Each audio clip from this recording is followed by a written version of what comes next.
আমি তোমার স্বামী। আমি অন্ধ, আমি অন্ধ, আমাকে বের করে দাও। বাংলা চলচ্চিত্রের স্বর্ণালী যুগের অন্যতম জনপ্রিয় জুটি বুলবুল আহমেদ ও শাবানা। পর্দায় তাদের রসায়ন যেমন ছিল মুগ্ধ করার মতো, তেমনি পর্দার বাইরেও তাদের সম্পর্ক নিয়ে দর্শকদের আগ্রহ কম নয়।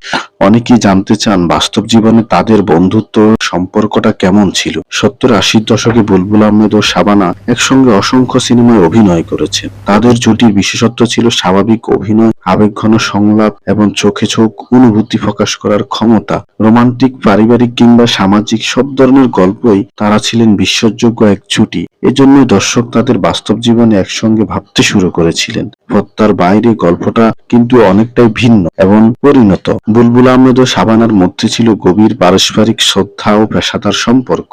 তারা একে অপরকে সহকর্মী হিসেবে অত্যন্ত সম্মান করতেন। শাবানা সবসময় বুলবুল আহমেদের অভিনয় দক্ষতার প্রশংসা করতেন। অন্যদিকে বুলবুল আহমেদ ও শাবানাকে একজন অত্যন্ত পেশাদার, নিবেদিত প্রাণ অভিনেত্রী হিসেবে দেখতেন। শুটিং সেটে তাদের বোঝাপড়া ছিল অসাধারণ, যা পর্দায় তাদের রসায়নকে আরো শক্তিশালী করেছিল।